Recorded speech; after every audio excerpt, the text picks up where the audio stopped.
Hola, el día de hoy, buen día, vamos a ver clase de diarrea aguda. Iniciando con definición, la diarrea aguda, según la Organización Mundial de la Salud y la OPS, es el aumento de las evacuaciones, van a estar disminuidas en consistencia con un mínimo de 3 o más evacuaciones en un lapso de 24 horas. Y siendo más estrictos acerca de cuál es la definición de diarrea, pues vamos a tener un gasto fecal aumentado. En niños lactantes va a ser un gasto fecal más de 10 mililitros por kilo hora y en niños mayores o adultos más de 200 gramos al día. En cuanto a la definición según la Guía de Práctica Clínica Mexicana, va a ser la disminución en la consistencia de las evacuaciones, ya sean líquidas o semilíquidas, o el incremento en la frecuencia de las mismas, también más de 3 en 24 horas, que se puede acompañar de fiebre o vómitos con una duración menor a 7 días y no más de 14 días.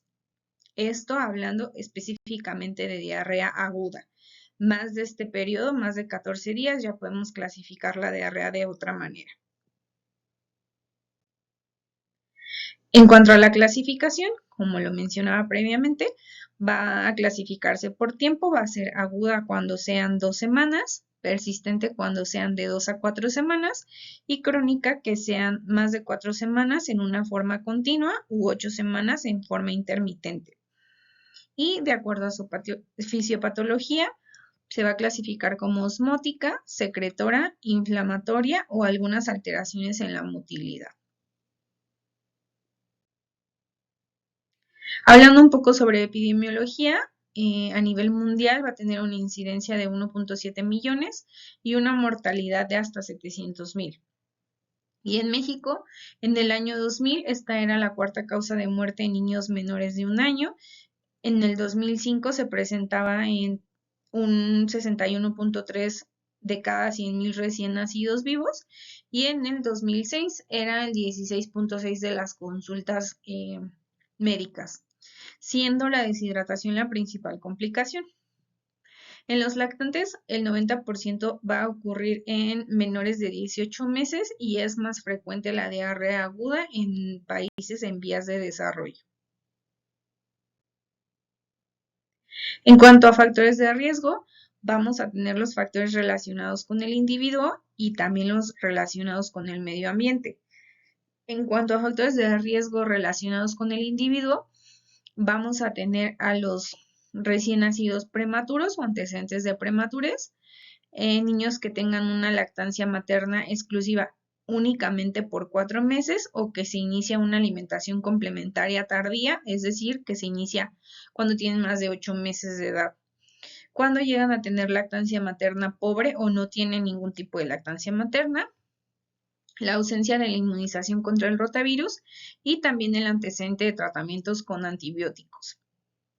En cuanto a las relacionadas con el medio ambiente, pues va a estar la pobreza, el bajo nivel socioeconómico, también habitar en zonas rurales y o sin alcantarillado, vivienda en condiciones de hacinamiento con piso de tierra, fuente de agua externa y o sin sanitarios.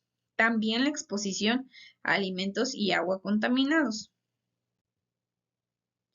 Hablando un poco más sobre la fisiopatología, pues la diarrea osmótica va a ser un aumento en la presión osmótica intraluminal. Esto va a ser por la presencia de solutos no absorbidos que son osmóticamente activos y esto va a hacer que el agua se arrastre hacia la luz intraluminal. En esta, el volumen de heces va a ser moderadamente aumentado y es importante tener en cuenta que este tipo de diarrea va a responder al ayuno. Es decir, una vez que se deje el paciente en ayuno, pues se va a detener la diarrea. En cuanto a la diarrea tipo secretora, esta va a ser una alteración en el transporte de líquidos y electrolitos a través de la mucosa intestinal, lo que va a llevar a una secreción activa de iones también hacia el lumen y con esto un arrastre de agua hacia el lumen intestinal. En este las evacuaciones van a ser voluminosas, van a ser acuosas y van a ser persistentes a pesar del ayuno. Y los ejemplos más claros de este tipo de diarrea va a ser el rotavirus, la E. coli y cólera. En cuanto a la diarrea inflamatoria, pues el agente patógeno se va a adherir al enterocito, en este va a alcanzar el espacio intracelular, después va a haber una apoptosis en la unión intracelular, va a haber una replicación de este microorganismo dentro del espacio intersticial, y va a haber una respuesta inflamatoria local o sistémica, y así una lesión en la mucosa. Y un claro ejemplo de este, pues son las bacterias, por ejemplo, Clostridioides, con su producción de toxina A y toxina B. Y en cuanto a otro tipo de diarrea, pues son diarreas por alteraciones en la motilidad. En esta va a haber aumento de la contractilidad intestinal o disminución del peristaltismo. Esto va a ser un sobrecrecimiento bacteriano y esto así va a causar la diarrea. Hablando un poco más ya sobre los agentes infecciosos, vamos a hablar sobre virus, bacterias y parásitos. Estos son los más frecuentes que causan diarrea en la edad pediátrica, siendo los virus el rotavirus, como lo mencionábamos, el grupo A y grupo C, astrovirus, adenovirus entéricos, los serotipos 40 y 41, calicivirus, que es el norovirus y el sapovirus. Dentro de las bacterias, pues todos los tipos de E. coli, la enterotoxigénica, enteropatógena, enterohemorrágica, la productora de toxina Shiga y la enteroinvasiva. Shigella, Campylobacter, Bacillus cereus, Salmonella, Staphylococcus aureus y Vibrio cholera, como lo mencionábamos, pero los serotipos O1 y O139. Y en cuanto a parásitos, Giardia lamblia, Entamoeba histolítica y Cryptosporidium son los más frecuentes que se aíslan. Entonces, ya sabiendo esto, es importante también definir la etiología de acuerdo al grupo de edad. En lactantes menores de 1 año, como lo vemos, los 3 agentes principales van a ser virus. Y hay que tener en cuenta la salmonela. Rotavirus siendo el virus más frecuente, norovirus y adenovirus subsecuentemente. En niños de 1 a 4 años de edad, igual sigue siendo principalmente la etiología viral, siendo rotavirus, norovirus, adenovirus, y aquí entran las bacterias como Salmonella y Campylobacter. Y en grupos etarios mayores de 5 años podemos tener de etiología el Campylobacter, Salmonella y ya por último rotavirus. Entonces, bueno, aquí vamos a ver un poquito más de las características clínicas que tienen los tipos de diarrea para poder diferenciarlas unas entre otras. Como mencionábamos, los virus son la etiología más frecuente en menos de 5 años de edad. El rotavirus va a tener una incubación entre 1 a 3 días y como lo mencionábamos, pues sí puede acompañarse de fiebre, vómito y una diarrea muy acuosa.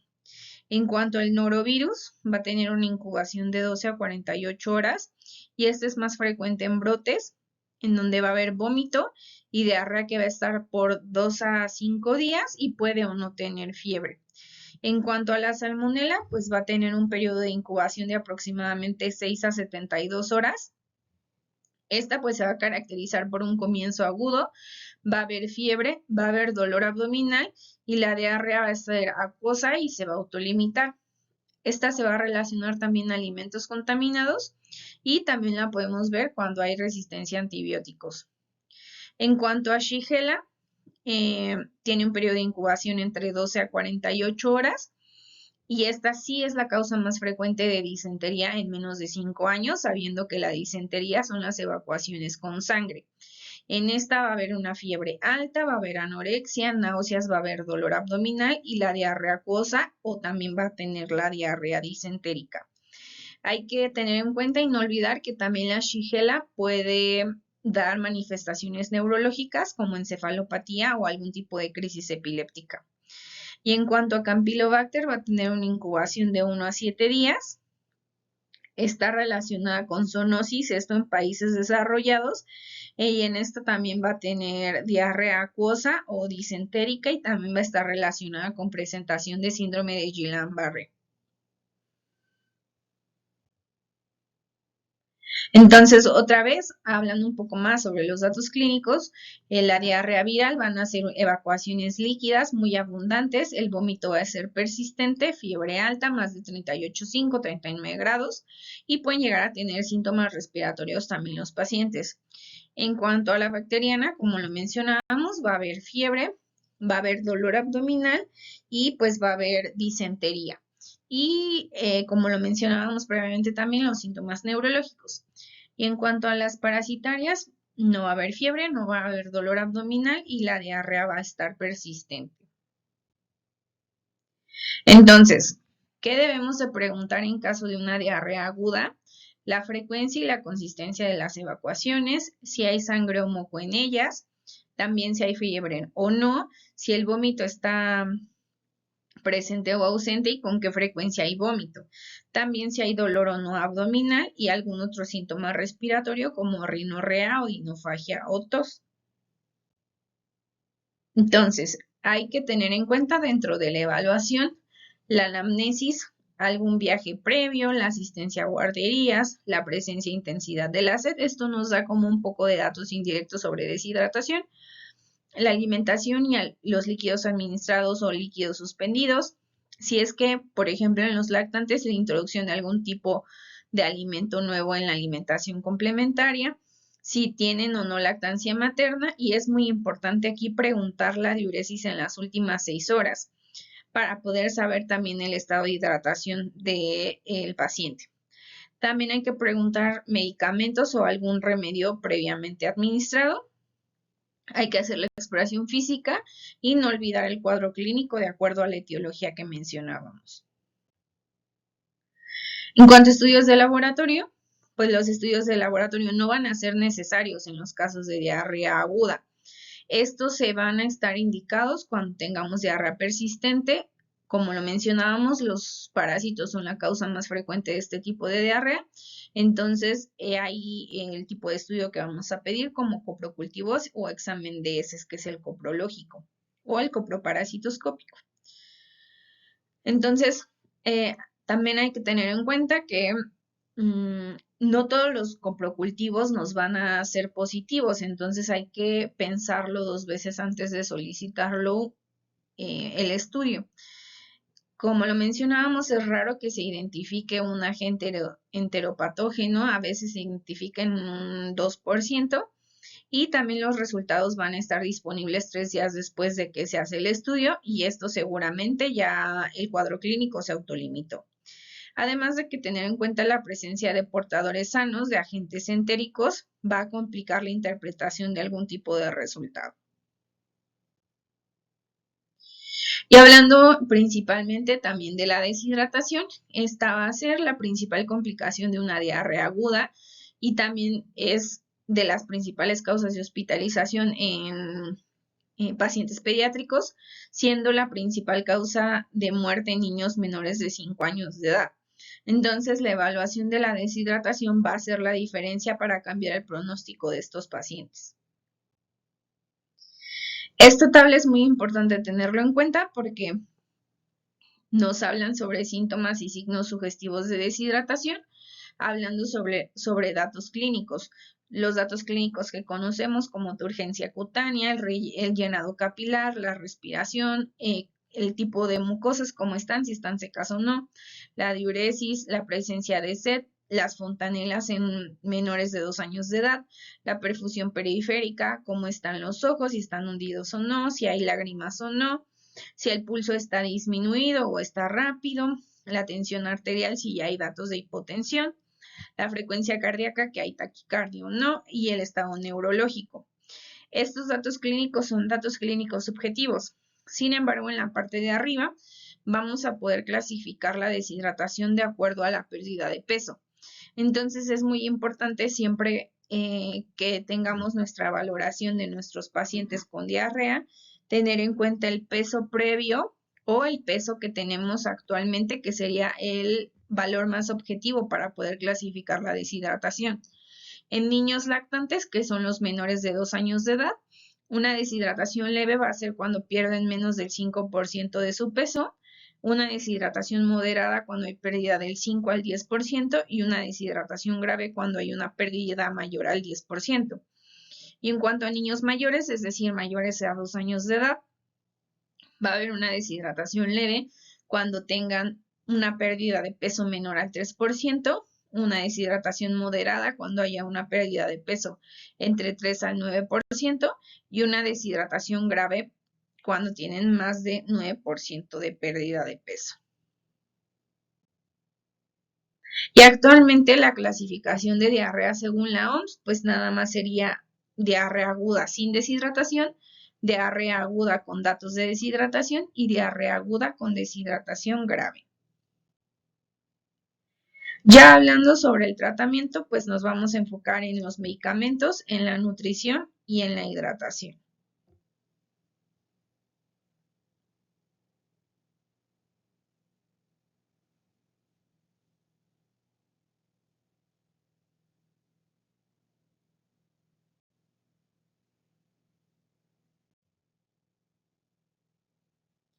En cuanto a hidratación, pues va a ser la piedra angular del tratamiento en una diarrea aguda y es importante tener en cuenta que cuanto menor sea la edad del niño, mayor es el riesgo de deshidratación.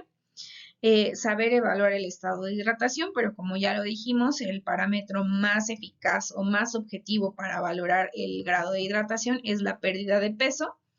Y hay que tener en cuenta que la rehidratación oral pues va a tener menos complicaciones, va a ser más fisiológica, es más barata, más segura, va a reducir el número de ingresos hospitalarios y también va a favorecer la reintroducción precoz de la alimentación.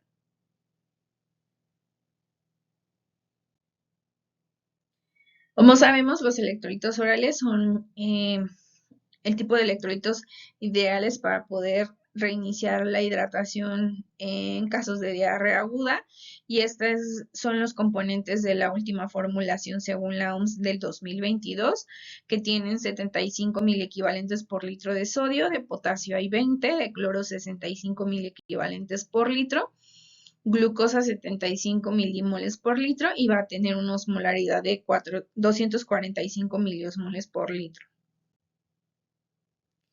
Y hablando un poco más sobre los planes de hidratación, el A, B y C, vamos a explicar cada uno de ellos. Entonces, el plan A de rehidratación oral, cuando se da, principalmente cuando el paciente no está deshidratado, este es para prevenir como tal una deshidratación.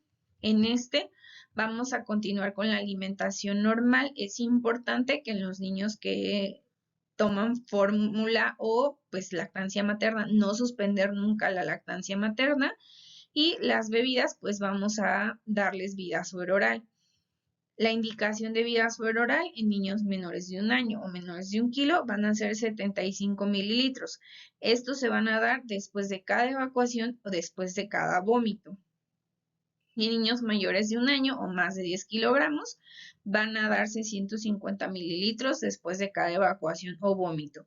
Esto es importante porque, como lo dijimos, estos pacientes no están deshidratados y se dan los mililitros después de cada evacuación o vómito para recuperar esas pérdidas. Hay que dar también líquidos a libre demanda y es importante tener en cuenta el plan de hidratación, la consulta oportuna.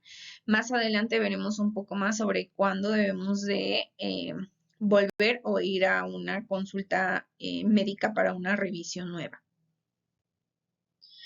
El plan B de hidratación, en este pues los pacientes van a tener datos de deshidratación.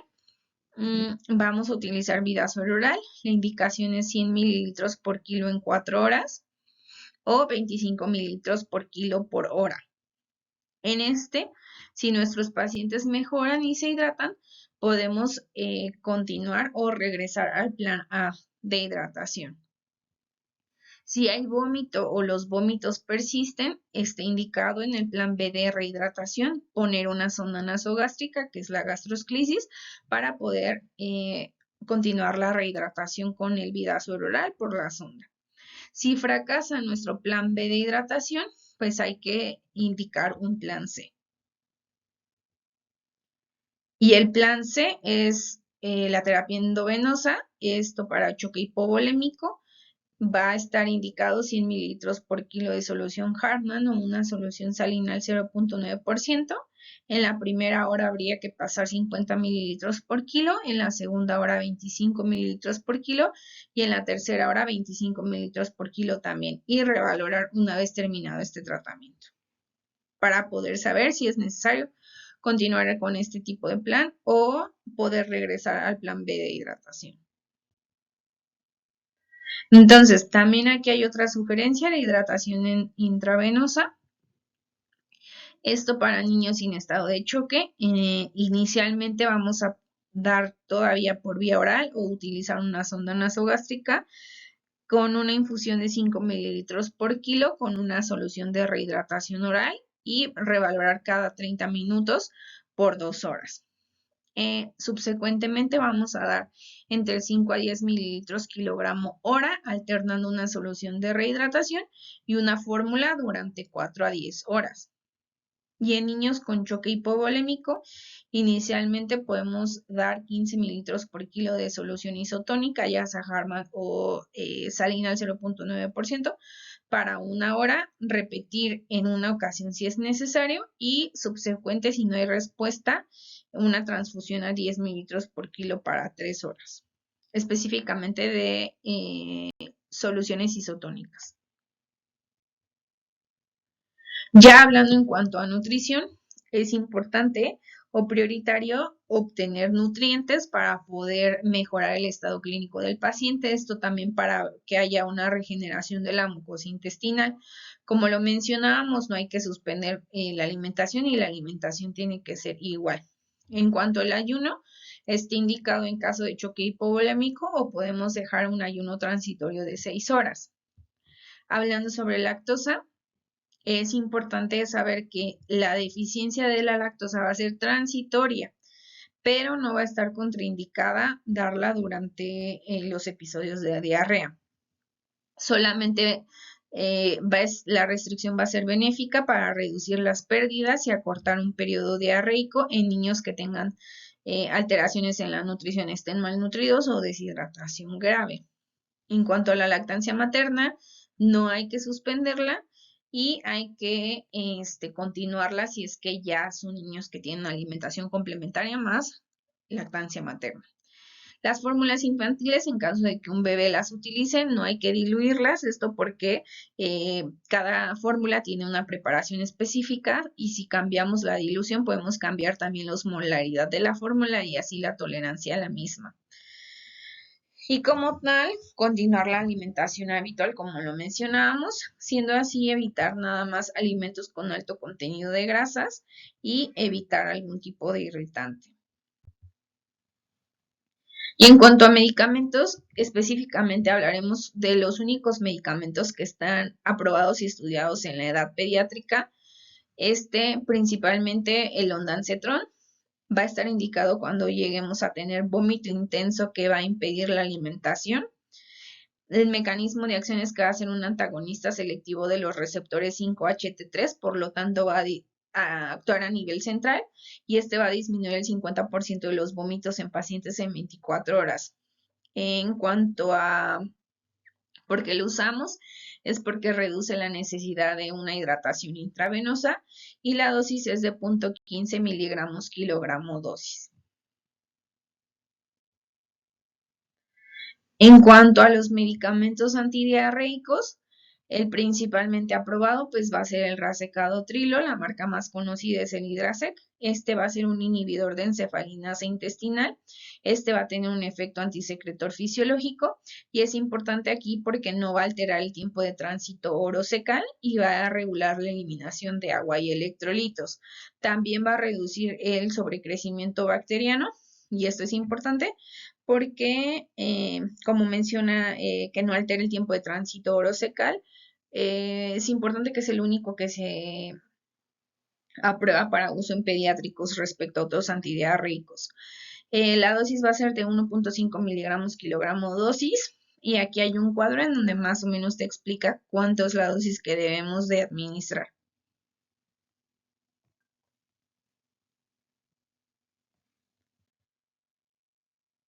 Continuando con otros medicamentos antidiarreicos, va a ser la esmectita o la diosmectita. De la marca más conocida pues va a ser el ipriquene. Este va a ser un salicilato natural hidratado de aluminio y magnesio y va a tener una acción sobre algunas toxinas, algunas bacterias y rotavirus. Esta va a tener una reducción de la diarrea y un número total de evacuaciones y también va a disminuir el tiempo de presencia de evacuaciones diarreicas en un promedio de 48 a 72 horas. Y aquí también tenemos un cuadro de cuáles son las indicaciones de administración. En cuanto a los probióticos, estos van a ser microorganismos vivos que van a ayudar a la salud del hospedero y van a tener una efectividad en reducir la duración y disminuir la frecuencia de la diarrea. Solamente hay dos probióticos aprobados para el uso de diarrea, va a ser los Lactobacillus rhamnosus GG y el Saccharomyces boulardii. En cuanto al lactobacillus, va a reducir la diarrea en menos de 27 horas. Esta va a tener una recomendación fuerte para la indicación médica y también el Saccharomyces va a disminuir el tiempo de la diarrea con una recomendación fuerte. Algunos otros activos que podemos administrar durante la diarrea aguda va a ser el zinc y la vitamina A. En cuanto al zinc, pues va a ser, y cuando haya deficiencia del mismo, va a haber una absorción disminuida de agua y electrolitos e inmunidad humoral y celular disminuida también. Desde el 2004 está recomendado por la OMS y por la UNICEF y va a tener un impacto y una reducción en la diarrea. Va a disminuir la duración en un 4%, la frecuencia en un 6%, hasta un 37% la hospitalización y hasta un 31% mejoran las diarreas con rotavirus. Y recomendación media de la indicación del zinc. La dosis va a ser de 20 miligramos por día, 1 a 3 miligramos por kilo día durante 10 a 14 días. En cuanto a la vitamina A, pues va a reducir de forma aislada la mortalidad, va a estar asociada a deficiencia de vitamina A y a cuadros inflamatorios, y esta como tal no hay una recomendación para indicación. En cuanto a antibióticos, es importante recordar que los antibióticos, como mencionábamos, no están indicados de primera línea. Ya vimos que la primera causa y etiología en menores de 5 años de edad son los virus, entonces no están indicados los antibióticos, y también mencionábamos que los antibióticos pueden modificar el curso de la diarrea causada por virus. Va a haber indicaciones precisas para el uso de antibióticos, como la disentería, si es que llegamos a tener un cultivo positivo, si sospechamos de cólera, si sospechamos de Shigella, Campylobacter o Salmonella, y es importante que la elección de los antibióticos va a depender de la prevalencia local de este tipo de patógenos de acuerdo a los grupos de edad o los grupos que tenemos en nuestra población de cultivos positivos para esos patógenos. Este es un cuadro en donde te explica qué tipo de antibiótico usar, empírico, y cuál es el de primera elección, tanto también las indicaciones para utilizar el antibiótico. En cuanto a las prioridades del tratamiento, como lo mencionábamos, la prevención y la resolución de la deshidratación y también la atenuación de los signos y síntomas. Es importante tener en cuenta entonces que los niños con mayor riesgo de deshidratación van a ser los niños menores de 1 año de edad, los que tengan signos de deshidratación, que son los signos que ya habíamos mencionado previamente, los niños que tengan más de 5 deposiciones líquidas en las últimas 24 horas, lleguen a tener más de 2 vómitos en las últimas 24 horas, cuando haya ausencia de ingesta de líquidos orales o intolerancia a la vía oral, y una retirada de la lactancia materna durante la enfermedad. Si es que llegamos a tener todos estos factores de riesgo, es importante capacitar al familiar para dar los planes de hidratación y así evitar la primera complicación. Entonces, así, ¿cuáles van a ser las indicaciones para hospitalizar? En número 1, el paciente que esté en estado de choque o tenga una deshidratación severa. Pacientes de alto riesgo, principalmente los pacientes inmunodeprimidos, los que tengan alguna enfermedad grave o niños menores de 3 meses de edad, así como los que tienen los otros factores de riesgo. Cuando lleguemos a tener alteraciones neurológicas, que nuestro paciente esté letárgico o presente crisis convulsivas, si es que llegan a tener vómito incoercible o biliar, falla en la rehidratación oral, si es que se sospecha también una condición quirúrgica, y es importante aquí nunca olvidar que en el paciente pediátrico las condiciones donde no se puede asegurar el cuidado y el manejo a nivel domiciliario. Si es que la mamá no alcanza a entender nuestras indicaciones, si es que el hospital más cercano está muy lejos de su casa, entonces es importante tener esto en cuenta para poder hospitalizar al paciente y mejor vigilarlo. Y ya por último, pues los datos de alarma que son importantes explicárselos a los cuidadores para así acudir a una revisión médica. Estos van a ser sed intensa, que el bebé o el niño tenga boca seca, llanto sin lágrimas, los ojos o la fontanela hundida. Es importante también comentarles que no orinen, niño que no quiera comer o que no quiera beber algún tipo de agua, vómitos frecuentes si llegan a presentar más de 3 evacuaciones en una hora, si tienen sangre en las evacuaciones, si la diarrea dura por más de 3 días, y si el niño no se ve más enfermo o se ve con más irritabilidad o fatiga o debilidad. Esto es importante saberlo porque esto se acompaña muchas veces o es un dato indirecto en los pacientes lactantes de algunos trastornos electrolíticos como hiponatremia o hipernatremia que pudiesen estar causando únicamente irritabilidad. Y ya sería todo por la clase.